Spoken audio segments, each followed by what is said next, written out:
नमस्कार, मैं हूं मनोज मानस। उत्तर प्रदेश की खबरों में आपका स्वागत है। खबरों का रुख करेंगे उससे पहले आपको दिखाते हैं इस वक्त की अहम हेडलाइंस।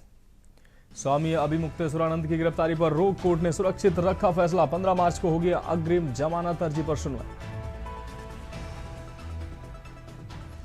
कांसीराम जयंती पर सियासत सपा बीएसपी में छिड़ी जुबानी जंग। बीएसपी ने गिनाया गेस्ट हाउस कांड। अखिलेश बोले, आपको बता दें, जकलम जिसकी हो लफ्ज भी उसी के जरूरी नहीं। यूपी में सभी कर्मचारियों के लिए सीएम का तोहफा। 3 दिन के अवकाश के साथ होली से पहले वेतन जारी करने के निर्देश। लापरवाही पर होगी सख्त कार्रवाई। सीएम योगी के मुख्य सलाहकार अवनीश अवस्थी का सेवा विस्तार। अवनीश अवस्थी को मिला 1 साल का सेवा विस्तार। 28 फरवरी 2027 तक बढ़ा कार्यकाल। रंगभरी एकादशी पर काशी विश्वनाथ में जमकर उड़े अबीर गुलाल। रंगों से सराबोर हुए बाबा काशी विश्वनाथ। खुशी से झूमते गाते दिखे भक्त। और मैनपुरी में 50 लाख कीमत की अंग्रेजी शराब बरामद। राजस्थान के बाड़मेर का तस्कर गिरफ्तार। पंजाब से बिहार ले जाई जा रही थी शराब। आप देख रहे हैं के न्यूज, खबरों का सारथी। और अब खबरें विस्तार से। अहम खबर से बुलेटिन की शुरुआत करेंगे। नाबालिगों से कथित यौन शोषण मामले में इलाहाबाद हाई कोर्ट ने शंकराचार्य स्वामी अभिमुक्तेश्वरानंद सरस्वती और उनके शिष्यों की गिरफ्तारी पर रोक लगा दी है। 24 फरवरी को दाखिल अग्रिम जमानत याचिका पर सुनवाई के बाद कोर्ट ने फैसला सुरक्षित रखा है। इससे पहले इलाहाबाद हाई कोर्ट में सुनवाई के दौरान शंकराचार्य स्वामी अभिमुक्तेश्वरानंद ने कहा था कि कोर्ट में झूठ की कलई खुल जाएगी। उन्होंने कहा कि कब तक झूठ की कहानी बनाकर बरगलाएंगे। यूपी पुलिस भी उनको संरक्षण दे रही। बच्चों के साथ कुकर्म की मेडिकल रिपोर्ट किसकी है, उन बच्चों के साथ कुकर्म किसने किया, ये साबित तो उनको करना होगा। पुलिस अपने मुताबिक जांच कर रिपोर्ट भी लगा रही। जो शिकायतकर्ता की अधिवक्ता थी, बीच में कई मुद्दों पर के बीच में शंकराचार्य नाम की संस्था को बदनाम करने के लिए खड़ा किया गया था। आज न्यायालय के आदेश ने उसको ढा दिया।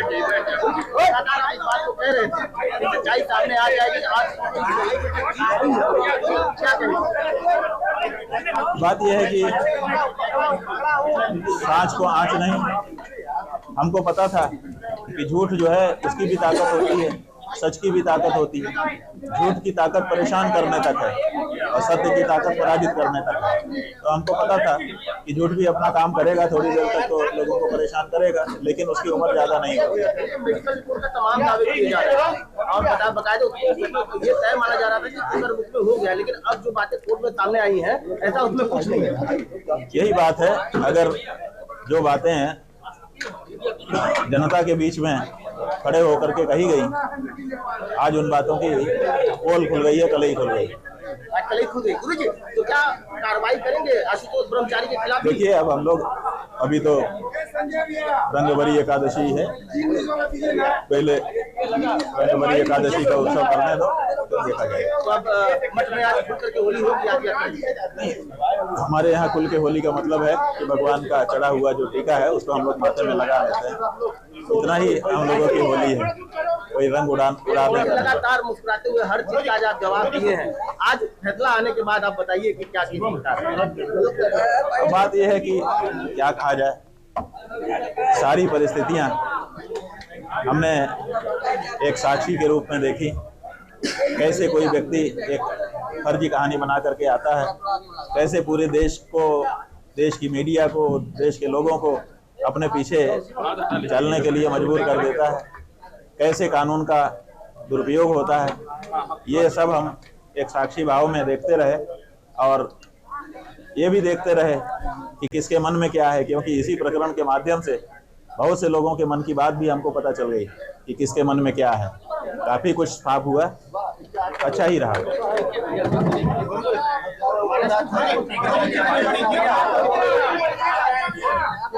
ऐसा है, बड़ी छोटी से मतलब नहीं है, ये सत्य की जीत है।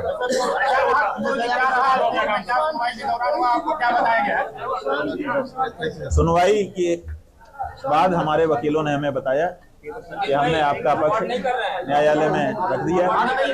न्यायालय ने उसको सुन लिया। सुनने के बाद न्यायालय ने कहा कि हम विस्तृत ऑर्डर बाद में जारी करेंगे। अभी की बात यह है कि शैल नॉट बी अरेस्टेड। उनको क्या संदेश देंगे वो जो लगातार आपके विरोध में मुहिम चला रहे थे और विचार कर रहे थे? अब उनको संदेश मिल गया, न्यायालय ने स्वयं दे दिया, हम अलग से कुछ क्यों कहें। न्यायालय जब कह रहा है तो उसी से सबको जवाब मिल गया। मानहानि करेंगे जिस तरह से आप छवि को बताने का प्रयास किया गया? अब इस बारे में जब हमारे वकील हमको मिलेंगे तब हम लोग बात करेंगे। अब बढ़ेंगे अगली खबर की ओर। कानपुर से अहम खबर, सड़क हादसे में बाइक सवार युवक की मौत हुई है। आपको बता दें, ईंटों से लोड तेज रफ्तार बेकाबू ट्रैक्टर ट्रॉली ने कुचला है। मृतक बाइक सवार युवक की शिनाख्त में पुलिस जुटी है। ट्रैक्टर ट्रॉली को पुलिस ने हिरासत में लिया है। चालक की तलाश फिलहाल जारी है। सजेती थाना क्षेत्र के कोरिया चौराहे का यह पूरा मामला है।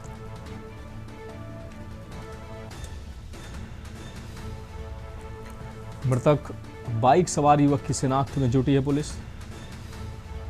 ट्रैक्टर ट्रॉली को पुलिस ने हिरासत में लिया है।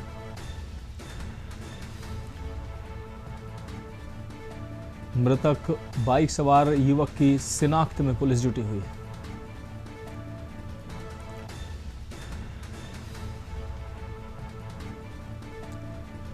चालक की तलाश फिलहाल पुलिस कर रही है। ट्रैक्टर ट्रॉली को पुलिस ने हिरासत में लिया है।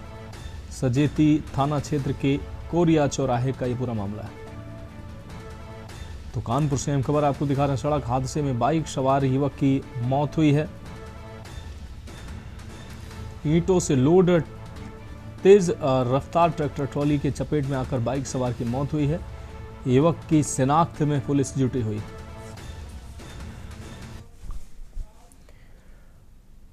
अब बढ़ेंगे अगली खबर की ओर। रायबरेली से अहम खबर, बोर्ड बैठक के दौरान जमकर हंगामा हुआ है। लगभग 1 वर्ष बाद बोर्ड बैठक का आयोजन हुआ है। एमएलए अदिति सिंह भी बोर्ड बैठक में रही मौजूद। बोर्ड बैठक में ब्लॉक प्रमुख धर्मेंद्र यादव, बीडीओ गौरी राठौर मौजूद रही हैं। जनप्रतिनिधियों के बीच जमकर नोकझोंक हुई है। राही ब्लॉक के सभागार में बैठक का आयोजन हुआ।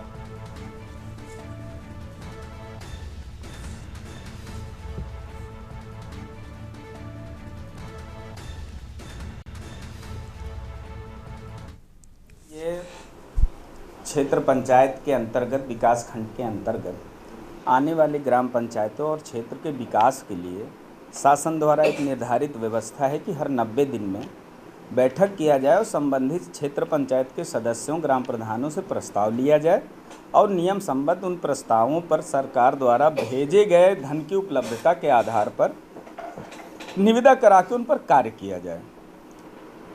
पिछली बैठक 11 मार्च 2025 को हुई थी। अब नियम है कि हर 90 दिन में बैठक हो और लगभग 1 वर्ष बीत गया और बैठक के लिए क्षेत्र पंचायत सदस्यों ने, हमने तमाम बार प्रयास किया, अधिकारियों से पत्राचार किया। अब बढ़ेंगे अगली खबर की। उत्तर प्रदेश सरकार ने देवरिया की जिला बेसिक शिक्षा अधिकारी शालिनी श्रीवास्तव को तत्काल प्रभाव से निलंबित कर दिया है। यह कार्रवाई जिलाधिकारी दिव्या मित्तल की संस्तुति पर की गई है। बीएसए पर कृष्ण मोहन सिंह आत्महत्या प्रकरण में गंभीर लापरवाही और हाईकोर्ट के आदेशों की अनदेखी करने का आरोप है। कृष्ण मोहन सिंह आत्महत्या प्रकरण ने जिले में काफी तूल पकड़ा था। इस मामले में परिजनों ने थाना गुलहरिया में पहले ही प्राथमिकी दर्ज कराई थी। आरोप है कि इस प्रकरण में हाईकोर्ट द्वारा दिए गए निर्देशों के अनुपालन में बीएसए शालिनी श्रीवास्तव ने अत्यधिक शिथिलता बरती। जिलाधिकारी दिव्या मित्तल की जांच रिपोर्ट और संस्तुति के आधार पर शासन ने माना कि हाईकोर्ट के आदेशों के क्रियान्वयन में प्रथम दृष्टया लापरवाही सिद्ध हुई है। कर्तव्य पालन में शिथिलता बरतने के कारण उन्हें पद से निलंबित कर दिया गया है।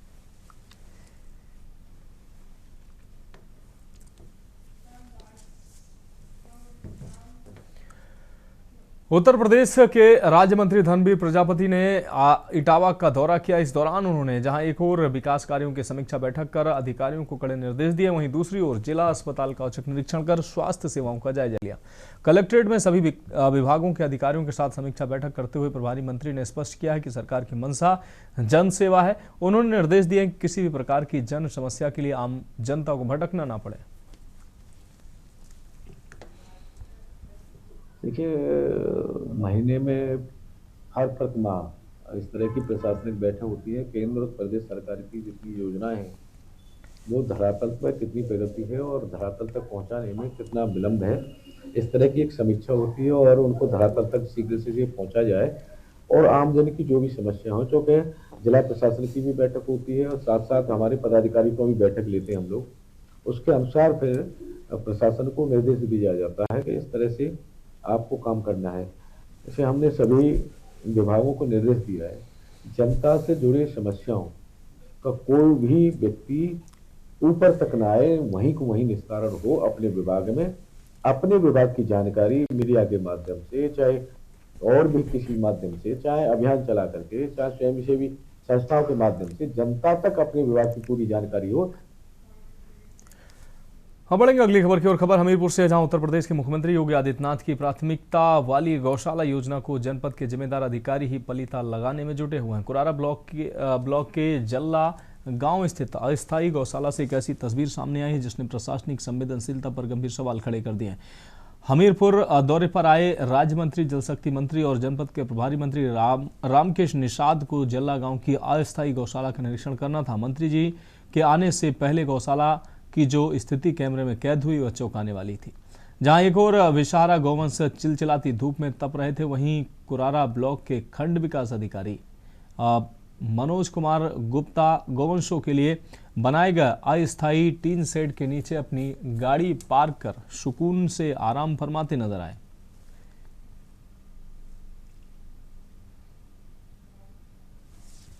मंत्री जी, यहाँ थोड़ी देर पहले इसी गौशाला में जो तमाम गौवंश है वो धूप में तड़प रहे थे। वहीं जो कुरारा ब्लॉक के बीडीओ हैं, इसी टीन सेट के नीचे उनकी गाड़ी पार्क थी, एसी चला, आराम फरमा रहे थे। इस पर क्या कहेंगे? देखिए, मैं स्वयं यहाँ पर निरीक्षण के लिए इस ब्लॉक के जल्ला ग्राम पंचायत में गौशाला में ही खड़े हुए हैं। यहाँ पर आपने निरीक्षण के दौरान देखा भी है कि सभी चीजों पर व्यवस्थित रूप से जो गौ संरक्षण की व्यवस्थाएं हैं सभी पूर्ण रूप से पाई गई हैं। निश्चित रूप से पूरे जनपद में और पूरे प्रदेश में गौ संरक्षण का कार्य ठीक ठाक चल रहा है और कहीं भी ऐसी अव्यवस्था नहीं है।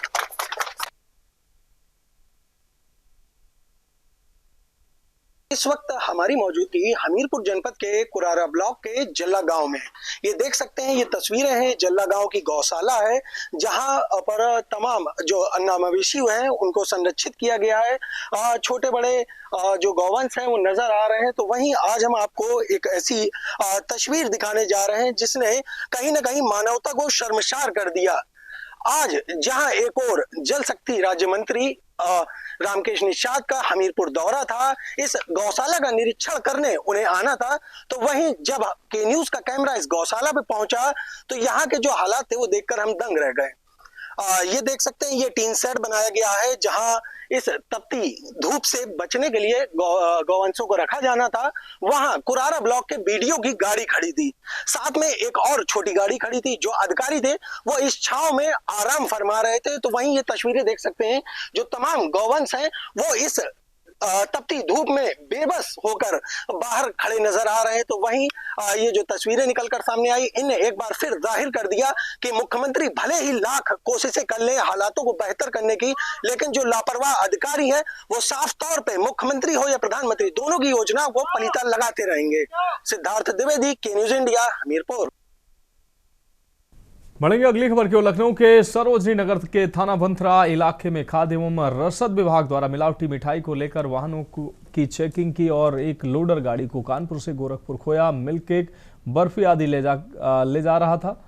बंथरा थाना क्षेत्र में लोडर को खाद्य एवं रसद विभाग ने रोका, जिसमें मिठाई बनाने वाली सामग्री बरामद हुई, जिसमें खोया, मिल्क केक, बर्फी पैकेट और कुछ अन्य बोरियों में सामग्री बरामद हुई। लखनऊ के सरोजनी नगर ग्रामीण खाद्य एवं रसद विभाग अधिकारी सुप्रिया सिंह और राजेंद्र प्रसाद ने सभी के सैंपल लिए और मौके पर जांच अधिकारी खाद्य एवं रसद विभाग ने बताया कि उच्च अधिकारियों द्वारा लगातार त्योहार को लेकर मिलावटी मिठाइयां व अन्य सामग्री बाजार में न पहुंचे, इसलिए टीम लगातार छापेमारी और वाहनों की चेकिंग की जा रही है। अब सैंपल जांच के लिए भेजा जा रहा है। होली का त्यौहार आते ही खाद्य एवं रसद विभाग पूरी तरह से सख्त है। हर तरफ से जांच की जा रही है कि मिठाइयों में कोई मिलावट न पाई जाए, जिसको लेकर के कानपुर से आ रही एक गाड़ी जो गोरखपुर कुछ खाद्य रसद विभाग ले जा रही थी, जिसमें बताया जा रहा है कि खोया है और कुछ मिल्क केक से बनी हुई मिठाइयां हैं। अब दिखा सकते हैं, ये वही गाड़ी है जिससे वो सामग्री ली जा रही थी, जो कानपुर से लखनऊ के रास्ते गोरखपुर जा रही थी, जहां पर खाद्य विभाग ने जांच करते हुए इस गाड़ी को रोका और छापेमारी की, जिस पर भारी संख्या में खोया बरामद हुआ है और कुछ पैकेट बरामद हुए हैं। आप देख सकते हैं कि ये पैकेट वो हैं जो बरामद किए गए, इनका भी वो सैंपल लिया गया है। ये कुछ बड़े पैकेट हैं, इनका भी सैंपल लिया गया है, तो जांच की जा रही है। और यहाँ पर खाद्य विभाग के अधिकारी भी मौजूद हैं जो जांच कर रहे हैं। लगातार जैसे त्योहारों में लेकर के मिलावट का जो सामान सामने आता रहता है, उसको लेकर के खाद्य विभाग पूरी तरह से सख्त है। आप देख सकते हैं कि सैंपल किस तरह से खाद्य विभाग ने पूरे कलेक्ट कर लिए हैं, उनको सील कर दिया है और जांच के लिए ये सैंपल भेजे जाएंगे। इनमें किस तरह की खामियां हैं उसका जांच होगा। जांच के बाद इसमें पुष्टि होगी कि इसमें मिलावटी है या नहीं है। इसकी जांच के बाद ये अधिकारी इसकी लिखा पढ़ी पूरी तरह से कर रहे हैं और इस गाड़ी को चेक किया जा रहा है। इस गाड़ी में जो भी सामान था उसको भी सैंपल कलेक्ट किया गया है। अब इस पर जांच होने के बाद ही कोई पुष्टि होगी कि इसमें मिलावट है या नहीं है। के न्यूज़ इंडिया के लिए आनंद सिंह चौहान, लखनऊ। खबरों में वक्त एक ब्रेक का, जल्द हाजिर होंगे।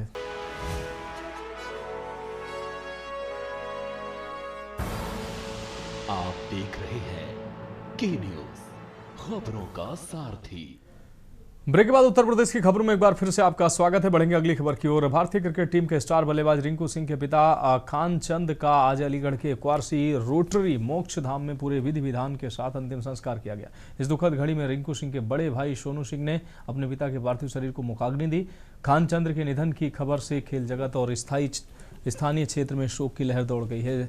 स्वर्गीय खान चंद्र की अंतिम यात्रा में समाज के हर वर्ग के लोग शामिल हुए। उन्हें श्रद्धांजलि देने के लिए कई दिग्गज राजनेता मोक्षधाम पहुंचे। देखिए, रिंकू सिंह के पिताजी बीमारी के कारण उन्हें छोड़कर चले गए। एक पिता का जाना बेटे के लिए तो बहुत दुर्भाग्यपूर्ण पीड़ा होती है। वही पीड़ा के कारण उन्हें आज दुखी है।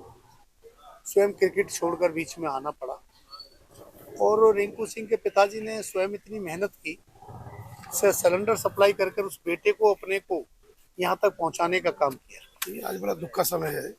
अंतर्राष्ट्रीय क्रिकेटर रिंकू सिंह, जिसका बचपन एक पिता के साये में डेवलप हुआ हो और अंतर्राष्ट्रीय क्रिकेटर तक पहुँचा हो, और उनके पिताजी, जहाँ तक मैं जानता हूँ, उनको लगभग पूरी जवानी हमारे साथ, चाहे गोगला गैस सर्विस के माध्यम से, काम के माध्यम से, सुरेंद्रनगर जैसे इलाके में आना जाना उनका।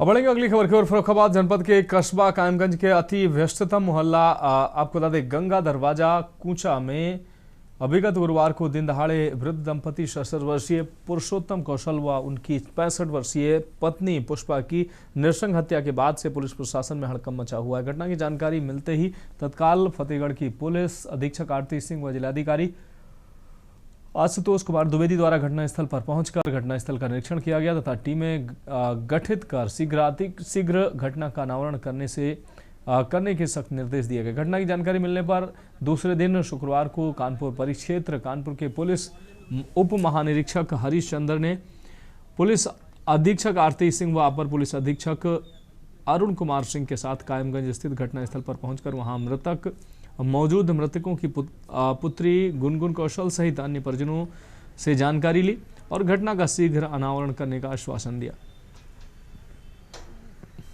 दोपहर के बाद लगभग 2-2:30 बजे ये जानकारी मिली पुलिस को कि यहाँ इस मोहल्ले में क्या हो गई है। पुलिस आई, देखी, मैम भी आई, हम लोग भी आए और प्रथम दृष्टया कोई फोर्सफुल एंट्री नहीं दिख रही है। जैसे कोई जाना पहचाना परिचित व्यक्ति ही इसमें आरोपी हो सकता है और ये एक तरह से हत्या का मामला दिख रहा है। आप लोगों को भी महसूस हो रहा होगा क्योंकि सर उसमें कोई तोड़फोड़ कहीं कुछ चोरी की वारदात भी हुई है। क्या उनके पास था? उनकी सब साड़ियाँ वगैरह तो जेब के व्यवस्थित हुई। बढ़ेंगे अगली खबर की ओर। जनपद बहराइच के थाना राम गांव में एक नाबालिग से छेड़छाड़ और बलात्कार के आरोपी राम गोपाल उर्फ राकेश श्रीवास्तव की जिला अस्पताल में इलाज के दौरान मौत हो गई। पुलिस के अनुसार आरोपी को पूछताछ के लिए थाने लाया गया, जहां अचानक उसकी तबीयत बिगड़ने पर उसे अस्पताल में भर्ती कराया गया। मृतक के भतीजे अनिकेत की तहरीर पर पुलिस ने राम गांव थाना अध्यक्ष गुरसेन सिंह और अन्य के खिलाफ हत्या की धारा 103(2) BNS के तहत मामला दर्ज किया। मामले की संवेदनशीलता को देखते हुए निष्पक्ष जांच के लिए विवेचना कोतवाली देहात स्थानांतरित कर दी गई है। क्षेत्रीय अधिकारी पवन कुमार ने बताया कि शव को पोस्टमार्टम के लिए भेजा गया है और स्थिति नियंत्रण में है। क्षेत्र में शांति व्यवस्था बनाए रखने के लिए पुलिस बल तैनात किया गया।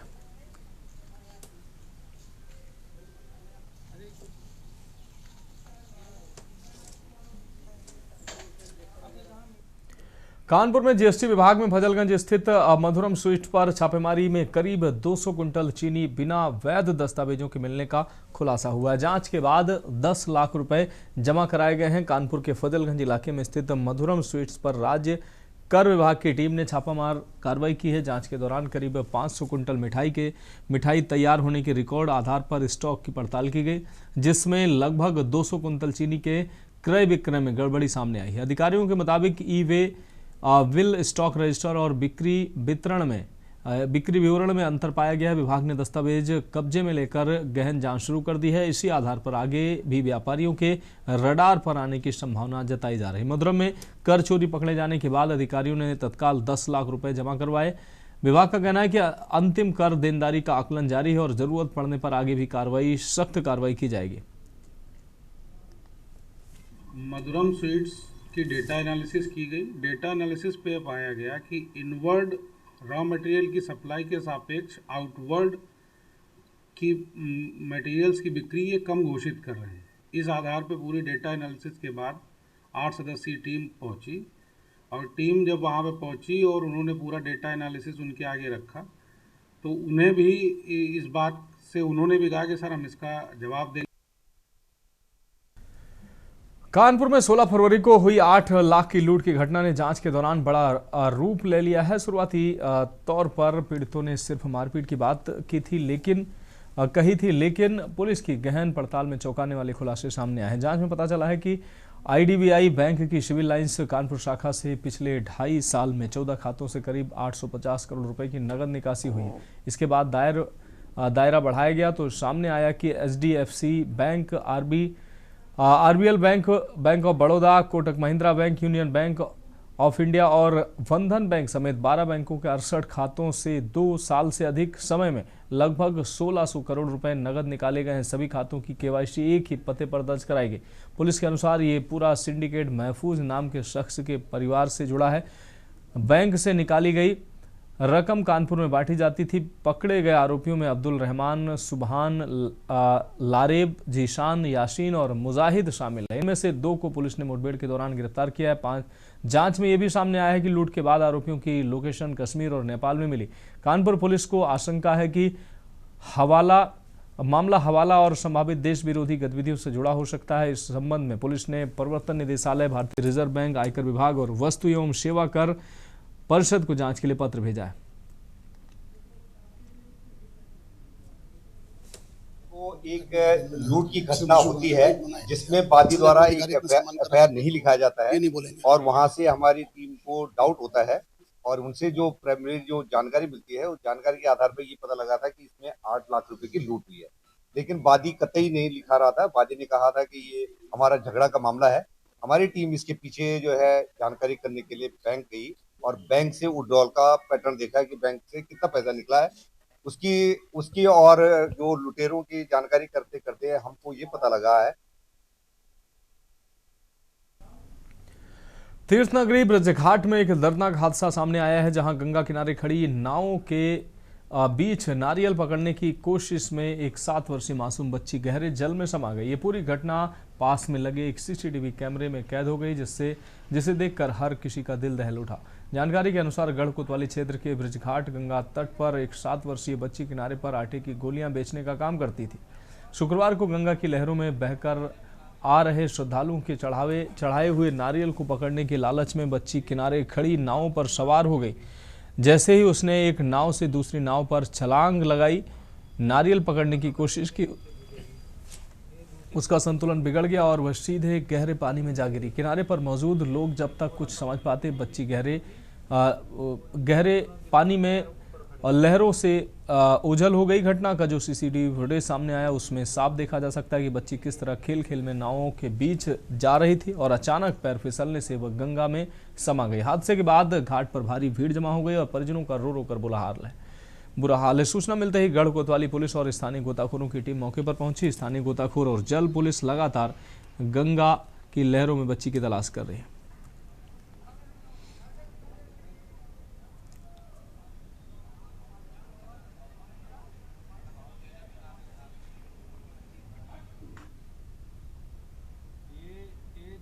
नाव पे चढ़ गई, ये है।